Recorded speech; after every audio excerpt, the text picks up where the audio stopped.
우리 하나님의 말씀 시편 17편입니다. 할렐루야. 이 시편 17편 말씀은 하나님 앞에서 다윗이 하는 기도입니다. 우리도 날마다 기도를 하는데 하나님 앞에서 참 합당하다 여김을 받았던 다윗이 어떠한 기도 생활을 했는가 여기서 엿볼 수 있습니다. 기도는 절대로 우리의 인생이 편안할 때 기도가 나오지 않습니다. 또 우리 인생에 아무런 어려움도 없을 때 기도가 나오지 않습니다. 그래서 기도라고 하는 것은 우리 인생 속에 어려움과 고난과 또 원수와 대적이 있을 때 나오게 되어 있습니다. 그래서 삶을 살면서 세상 사람들은 나를 귀찮게 하고 괴롭게 하고 어렵게 하고 힘들게 하는 사람, 그런 사람들이 있기 때문에 나의 인생이 불행해 이렇게 생각할지 모르겠지만, 우리 신앙을 가진 사람은 신앙의 눈을 가지고 자기의 인생을 보기 때문에 오히려 자기에게 어려움을 주고 힘든 일을 겪게 하고 또 자기 인생 가운데 크고 작은 문제가 생기면 하나님께서 이것을 계기로 나의 입술의 열매를 받고자 하시는구나, 기도의 기회구나, 이렇게 생각하는 그런 마음을 가질 수 있습니다. 다윗도 역시 그런 그 마음을 가지고 하나님 앞에 오늘 간구하고 있습니다. 오늘 좀 내용이 길지만 짤막짤막하게 함께 살펴보고자 합니다. 첫 번째 1절입니다. 여호와여 정직함을 들으소서. 이 정직함이라고 하는 것은 성경에서 아주 중요한 주제입니다. 이것은 짜데크라고 하는데, 이 짜데크라는 말은 의롭다라는 것입니다. 의롭다. 우리 성경에는 조금 그 표현이 우리 한국적으로 만들기 위해서 이런 표현을 썼는지 모르겠습니다만, 의롭다는 것입니다. 하나님이여, 하나님이여, 의로움을 들으시는 하나님이여, 이런 뜻이에요. 의를 행하는 자, 또 의를 가지는 자, 옳은 편에 서 있는 사람을 하나님이 그 기도를 들으시는 거예요. 항상 기도하는 사람은 하나님의 편, 옳은 편, 의의 편에 항상 서 있어야 돼요. 어떤 일을 당하거나 또 만났을 때 어떤 사람은 꼭 불의한 편을 택해요. 그 불의한 편을 택하는 사람을 보면 자기의 이익을 좇아서 행합니다.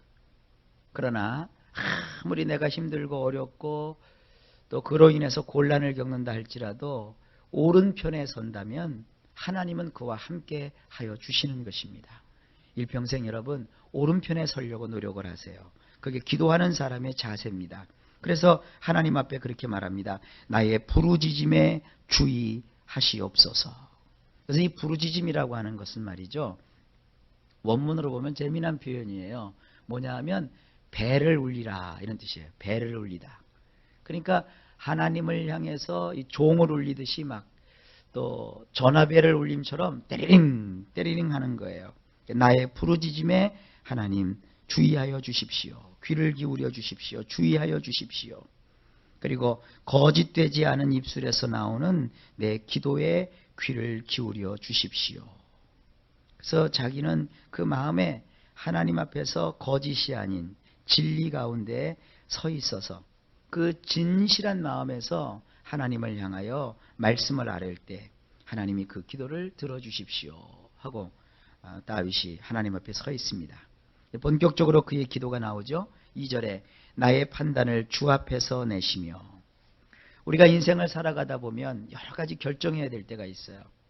뭔가를 우리가 판단하고 뭔가를 결정해야 되고 뭔가를 선택해야 되는데, 여기 뭐라고 합니까? 그런 판단을 내 마음이나 내 뜻에서 내는 것이 아니라 하나님 앞에서 내시옵소서. 이거를 라틴어로는 코람데오라고 해요. 하나님 앞에서. 하나님 앞에 있는 그 뜻을, 하나님에게서 그 판단을 구하는 거예요. 그리고 주의 눈은 공평함을 살피소서. 이 공평이라는 말도 참 어렵죠. 근데 원래 그 공평이라는 뜻이 원문으로 뭐라고 되어 있냐면 똑바르다라는 거예요. 하나님, 주님의 눈은 똑바르게 나를 보시옵소서. 나를 좀 그대로 좀 봐주십시오. 여러분, 세상 사람과 이렇게 이야기하다가 보면 또 주변 사람과 이야기하다 보면 나는 그런 뜻으로 말하지 않았는데 상대가 그런 뜻으로 받아들이지 않아서 아주 굉장히 마음이 힘들었던 적이 있으실 겁니다. 나는 좋은 뜻으로 얘기를 했는데 상대는 그걸 좋은 뜻으로 받지를 않아요. 또 나는 그 사람에게 좀 깨달으라고 얘기를 했는데 상대방은 전혀 깨닫지를 못해요. 근데 하나님은 그런 게 아니십니다. 있는 그대로 똑바르게 진실을 하나님께서는 다 파악하고 계시는 거예요. 그래서 세상을 살면서 억울한 일이 있으면 여러분 그거를 억울하다고 이걸 어떻게 하면 좋겠냐고 그러시면 병나요. 하나님께 나와서 똑바르게 나를 판단하시고 똑바르게 나를 봐주시는 하나님 앞에 와서 하나님 나를 살펴주십시오. 다윗이 이렇게 지금 고백하고 있는 것입니다. 그러면서 3절에 보니까 주께서 내 마음을 시험하시고, 여기서 말하는 이 시험이라고 하는 것은 샅샅이 살피시고 조사하신다는 거예요. 하나님이 우리의 마음을 샅샅이 살피시고 조사하시고, 그리고 밤에 나를 권고하시며, 이 권고했다는 말은 여기서는 찾아왔다라는 거예요. 밤중에 하나님이 나를 찾아오셔요. 우리 인생에 있어서 밤 그러면 좀 어둡죠? 또 굉장히 좀 슬프죠? 분위기가 좀 침울하죠? 그런데 그 순간에 하나님이 나를 찾아오시는 거예요. 하나님 나의 이 현실 속에서 하나님이 나를 찾아오시고, 그 다음에 나를 감찰하셨다 그랬어요. 여기서 나오는 이 감찰은 그야말로 시험해 보시는 거예요. 테스트해 보시는 거예요. 간을 보시는 거예요. 김장을 담글 때 김치를 버무리면서 간을 자꾸 보잖아요. 국을 끓일 때 그 국을 본격적으로 끓이기 전에 간을 보잖아요. 맛을 보잖아요. 그것처럼 하나님께서 우리의 인생에 찾아와서 우리를 이렇게 맛을 보시는 거예요. 우리를 시험해 보시는 거예요. 그런데 뭐예요? 흠을 찾지 못하셨다.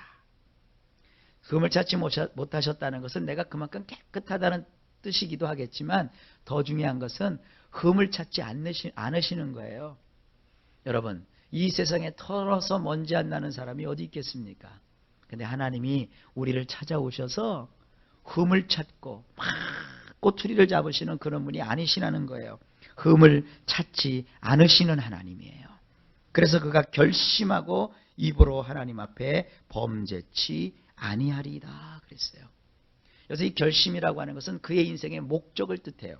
나는 인생의 목적을 그러므로 나는 평생 살아가는 동안에 이 입으로 하나님 앞에서 죄를 범치 않겠다. 악한 길로 내가 행치 않겠다. 그래서 그 기도가 그거예요. 하나님, 내가 일평생 하나님은 나의 마음을 샅샅이 살펴주시고, 그리고 나의 인생의 밤중에 나를 찾아와 주셔서 나와 함께 하시고, 그리고 늘 나의 인생을 이렇게 맛보셔서 나에게 흠을 찾지 아니하시는 그 하나님 앞에서 하나님, 나는 평생을 범죄하는 길로 살지 아니하겠습니다. 이게 기도예요. 이렇게 하여 주십시오. 그 다음에 4절에 보니까 사람의 행사로 논하면 나는 주의 입술의 말씀을 조차 스스로 삼가서 강포한 자의 길에 행치 아니하였사오며. 자, 이건 뭐냐 하면 그 3절 말씀에 이어서 나오는 거예요. 이 사람의 행사라고 하는 것은 이 세상을 내가 살아가는 동안, 이 세상에 내가 사람으로서 살아가는 동안 나는 주의 입의 말씀을 조차, 그러니까 하나님의 말씀, 우리는 성경이죠. 더 구체적으로 말하면 토라, 율법의 말씀을 조차서 내가 스스로 삼가하며 강포한 자라고 하는 것은 폭력을 일삼고 죄를 짓는 이런 죄인들의 길을 내가 따라서 살지 아니하겠습니다. 하나님을 안 믿는 사람들이 막 죄를 짓고, 죄를 지어도 그들은 미안한 마음으로 죄를 짓지 않아요. 당연하게. 세상 사람들은 뭐가 죄냐면 들키지 않으면 죄가 아니에요. 들키면 죄예요. 들키면. 들켜도 내가 죄 졌습니다 그러지 않죠. 죄수 없어서 들켰다고 그래요. 그러나 우리는 사람에게 들키든지 들키지 않든지 나를 날 보시는 하나님 앞에서 우리의 양심으로, 우리의 신앙으로 무언가 결점이 있고 허물이 있으면 하나님 앞에서 여러분 못 견디잖아요. 오히려 회개할 것으로 정말 따지면 세상 사람들은 365일 하루 24시간 내내 회개해도 그 시간이 부족할 거예요. 그러나 정작 회개는 누가 해요? 주 예수님의 보혈로 죄 씻음을 받고 거룩함을 받고 깨끗함을 받은 우리가 오히려 하나님 앞에 밤낮 없이 회개하잖아요. 그러니까 이 세상 사람들은 우리 보고 야, 예수 믿는 사람들 맨날 교회에 가서 말이죠, 죄 졌다고 회개를 구하고 용서를 구하는데 참 이 세상 죄인들은 다 교회에 모였구나, 이렇게 비아냥거리는 사람이 있어요. 그건 이렇게 생각하면 돼요. 돼지우리가는 청소할 필요가 없어요. 시원한 돼지우리가는 그냥 내버려둬도 돼요. 그러나 깨끗한 집안에는 조금만 티끌 하나만 떨어져도 그게 금방 드러나잖아요. 우리는 주 예수 그리스도의 거룩한 보혈로 깨끗하게 죄 씻음을 받은 자들입니다. 그래서 조그만 죄악이라도 우리의 삶 속에 들어오면 그것이 금방 발견되는 것이고, 또 그와 같은 곳에서 우리가 정결함을 얻기 위해서 늘 주 예수님의 보혈을 의지하고 하나님의 은총을 바라보면서 기도하는 것입니다. 바로 그거예요. 이 4절이 하나님, 나는 일평생 폭력을 행하고 죄악을 일삼는 그런 세상 사람들처럼 살지 아니하며 하나님의 말씀을 중심으로 해서 그 말씀으로 인도함을 받고 그렇게 살아가기를 원합니다. 그래서 5절에 나의 걸음이 주의 길을 굳게 지키고 실족지 아니하였나이다. 이 실족했다는 것은 뭐냐면 미끄러졌다는 거예요. 내가 하나님의 말씀으로 늘 그 길을 향하여 내가 가기 때문에 나는 미끄러지지 않겠습니다. 이걸 우리 기도식으로 바뀌면 뭐라 하면, 하나님, 이 세상 살아가는 동안에 주님의 말씀을 굳게 지키고 그 주님의 말씀의 법도에서 살아감으로 내가 인생에 있어서 미끄러지지 않게 하여 주시옵소서. 6절에 보면 하나님이여 내게 응답하시겠는거로 내가 불러싸우니 귀를 기울여 내 말을 들으소서. 이 얼마나 굉장한 표현입니까? 이런 말씀은요, 우리가 표시해 놓고 외워도 돼요. 주께 피하는 자를 그 일어나 치는 자에게서 오른손으로 구원하시는 주여, 주의 기이한 인자를 나타내소서. 그래서 이 기이한 인자, 그러니까 좀 이해가 안 가죠. 여기서 이 인자라는 것은요, 캐세드라고 합니다. 캐세드. 발음은 참 어려워요. 캐도 아니고 해도 아니고 중간 발음이거든요. 이게 가래친 발음이 나와요. 캐세드인데 이게 인애입니다. 인애. 하나님의 인애하심. 그 인애하심은 인애하심인데 여기서 기이한 인애하심이라고 그랬어요. 그래서 기이하다는 건 무슨 뜻이냐면 아주 유별나다, 각별하다, 독특하다, 이런 뜻이에요. 그래서 하나님은 늘 우리에게 인애를 베풀어 주시는데, 하나님 특별히 이 세상을 살아가는 동안에 저에게 특별히 인애를 허락하여 주십시오. 여러분, 오늘도 하나님 앞에 기도하시는데 특별한 은총을 구하세요. 남들 다 받는 그런 축복, 남들에게 기도를 하든지 기도를 안 하든지 다 주시는 그런 은혜를 그런 은혜만 바라보지 마시고 정말 하나님을 가까이 하는 자에게 주시는 각별한 은혜가 있어요. 여러분, 이것은 교만이 아니에요. 하나님 앞에 우리가 할 수 있는 권리 주장이에요. 요즘은 자식을 하나나 둘밖에 안 낳죠. 옛날에 자식이 12명, 15명 이렇게 됐을 때는 자식들이 뭐예요? 부모님에게 잘 보이려고 애쓰잖아요. 부모님에게 잘 보이려고 애쓰는 게 그게 뭐 잘못입니까? 그게 효지요. 그래서 부모님 마음을 흡족하게 해드리려고 그 자식들 가운데서 더 부모님께 각별히 사랑을 받게끔 하는 그런 자녀들이 있단 말이에요. 이 지구 땅덩어리에 수십억의 사람들이 하나님을 경외하고 교회에 다니며 예수님을 주로 섬기고 있어요. 그러나 그 가운데서 각별하게 하나님의 인애하심, 그 하나님의 그 은총을 구하는 것은 우리의 특권입니다. 오늘도 나왔으니 하나님 그 각별한 은혜를 나에게 베풀어 주세요. 각별하신 은혜를 저에게도 베풀어 주세요. 이게 바로 다윗의 기도예요. 이런 기도를 왜 성경에 기록해 놓았느냐? 하나님이 이런 기도 받기를 좋아하시는 거예요. 그러니까 바다보다 넓으신 그 주님의 큰 은혜의 강가에서, 은혜의 바닷가에서 여러분들이 하나님으로부터 오는 이런 특별한 은혜를 마음껏 구하시기를 주의 이름으로 축복합니다. 어떤 은혜를 구했느냐? 8절에 보니까 나를 눈동자같이 지켜주시고 주의 날개 그늘 아래 감추어 주셔서, 9절에 나를 압제하는 악인, 이 압제라고 하는 것은 뭐냐면 나를 파괴시키려는 거예요. 나를 파괴시키려는 그런 악한 사람. 그 다음에 나를 애워싼 극한 원수. 그래서 애워싼 극한 원수라고 하는 것은 나의 생명을 해하려고 하는 그런 원수를 뜻해요. 그러니까 하나님의 각별한 은혜가 임해서, 하나님의 각별한 은총이 임해서 죽어야 될 그런 처지에서 나를 건져내 주시고, 망해야 될 그런 처지에서 하나님께서 나를 보장해 달라는 거예요. 여러분, 우리가 지금 오늘 죽어도 우리는 후회될 게 아무것도 없어요. 우리는 어디 가요? 천국 간단 말이에요. 우리는 오늘 이 시간에 나의 생명이 끝나도 하나도 아쉬울 게 없어요. 천사가 와서 나를 받들어서 하나님께로 올라가게 한단 말이에요. 이것은 그냥 천국 가는 것은 하나님의 은혜 중에서 주 예수님을 믿는 사람에게 다 주시는 은혜예요. 그러나 특별한 은혜가 뭐예요? 죽어야 되는데 죽이지 아니하시는 거예요. 망해야 되는데 망하지 않게 하시는 거예요. 실패했어야 되는데 실패치 않게 하신다는 거예요. 그러니까 기도하는 사람하고 기도하지 않는 사람하고는 하늘과 땅이에요. 그 차이가. 그래서 여러분들이 하나님 앞에 늘 기도에 힘쓰고, 기도하려 보면 기도는 어떤 목사님의 말씀에 의하면 중노동이라고 그랬어요. 아침 일찍 일어나야 되고요. 밤 늦게 누워야 되고요. 고나고 피곤한 몸을 이끌고 한잠을 좀 잤으면 좋겠는데 그 시간에 또 우리가 깨어서 하나님 앞에 엎드려야 되고요. 근데 보통 사람들은 피곤하면 자고 졸리면 뒤치닥뒤치닥 거리고, 그러나 우리는 그것을 다 떨쳐버리고 하나님 앞에 서서 무릎을 꿇고 아뢰고 간구하고, 이런 사람의 삶에는 여기 기이한 은혜, 기이한 인자, 특별한 인애가 임하신다는 사실을 꼭 명심하시길 주의 이름으로 축복합니다. 그 다음에 10절에 보니까 저희가 자기 기름에 잠겼으며, 이건 세상 사람들을 말해요. 이 표현도 좀 어려운 표현이에요. 보통 이 기름이라고 하는 것은 사람의 몸이라든지 짐승의 몸에서 가장 귀한 부분을 뜻해요. 요즘 사람들은 아주 살찌는 것에 아주 학질을 띠죠. 살이 뭐예요? 몸속에 기름이 차는 거거든요.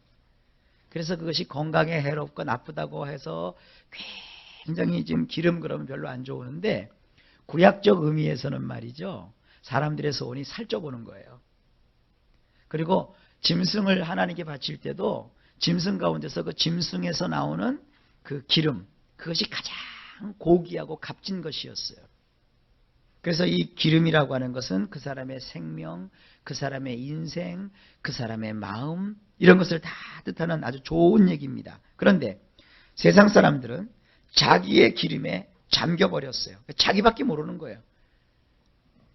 자기 몸을 챙기고 자기 시간을 챙기고 또 자기 배만 위하고, 지금 세상 사람들은 그렇게 살고 있다는 거예요. 다윗이 보니까. 그리고 그 입으로는 교만을 발설해서 교만을 말하고 있다는 거예요. 자기를 높이고. 11절에 이제 우리의 걸어가는 것을 저희가 애워싸며 주목하고 땅에 넘어뜨리려 하나이다. 그러면서 정작 하나님을 경외하고 하나님을 믿는 사람들을 향해서는 세상 사람들이 막 공격을 하고 애워싸고 밀어서 넘어뜨리려고 하고 그런다는 거예요. 다윗이 지금 이러한 아주 극박한 핍박과 어려움과 압제를 당하고 있는 것이죠. 12절에 보세요. 그들의 행위가 구체적으로 더 드러나죠. 저는 움킨 것을 찌질이하는 사자 같으며 은밀한 곳에 엎드린 젊은 사자 같나이다. 그래서 은밀한 곳에 엎드린 젊은 사자는 뭐냐면 먹이를 잡으려고, 먹을 것을 구하려고 가만히 도사리고 있는 그런 것을 뜻하는 것입니다. 그래서 세상 사람들이 온통 다윗에게 지금 이러한 존재라는 거예요. 그러자 13절에서 기도합니다. 여호와여, 일어나 저를 대항하여 넘어뜨리시고 주님의 칼로 악인에게서 나의 영혼을 구원하소서. 여러분, 기도할 때 구체적으로 다윗처럼 우리도 우리 주변에 있는 악한 일들, 또 나에게 힘들게 하는 어떤 사람, 또 나를 아주 옥죄해 오는 어떤 사건을 하나님 앞에 이렇게 구체적으로 아뢰십시오. 이게 기도예요. 그리고 나서는 거기서 나를 건져주십시오.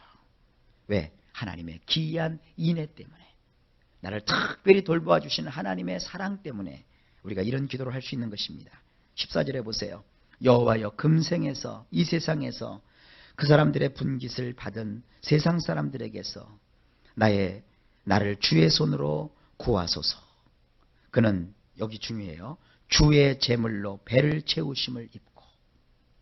이 세상에 있는 모든 물질의 축복은 하나님이 주시는 거예요. 하나님의 거예요. 근데 세상 사람들은 물질을 가지면 그 물질에 대한 책임을 하나님 앞에서 해야 되는데 그렇게 하지 않는다는 거예요. 여러분, 결국 이 물질은 하나님의 것인데 그들이 자기의 배를 채우심을 입고 하나님께는 나오지 않고 자녀로 만족하고 그 남은 산업을 그 어린 아이들에게 유전해 주는 일에 바쁘단 말이에요. 그러니까 이 재물은 하나님의 것인데 세상 사람들이 그걸 지금 가지고서 자기 거라고 지금 떵떵거리고 있는 거예요. 그러니까 15절에 다윗이 이렇게 고백해요. 나는 의로운 중에 주의 얼굴을 보리니 깰 때에 주의 형상으로 만족하리이다. 여러분, 이 세상에서 하나님의 특별하게 주시는 이 기이한 인애, 이 기이한 인자하심을 바라보시고 오늘 15절에 나는 의로운 중에 주의 얼굴을 보리니 깰 때에 주의 형상으로 나는 만족하리이다. 여기서 주의 형상이라고 하는 것은 주님과 닮은 거예요. 주님과 닮은 꼴을 뜻해요. 그러니까 자기가 자기의 삶 속에 깬다라는 말이 꼭 물론 자다가 깬다라는 뜻도 있겠지만 내가 어느 날 돌이켜서 깨우쳐 보니 나는 누구를 닮아가고 있는 거예요? 하나님의 형상을 닮아가고 있는 거예요. 이게 참 이렇게 아름다운 기도가 시편 17편에 기록되어 있습니다. 이 17편에서 우리가 얻을 수 있는 교훈은 어떻게 기도를 해야 되며 또 그 기도의 사람은 어떠한 삶을 살아야 되는가 하는 것도 배울 수가 있었습니다.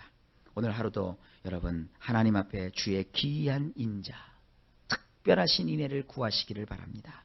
그리고 그렇게 살다 보면 여러분이 문득 돌이켜서 여러분 자신을 보면 여러분 삶 속에 하나님을 닮은 모습이 있을 것입니다. 하나님을 닮아가는, 예수님을 닮아가는 복된 하루, 또 복된 인생 되시기를 나사렛 주 예수님의 이름으로 간절히 축복합니다.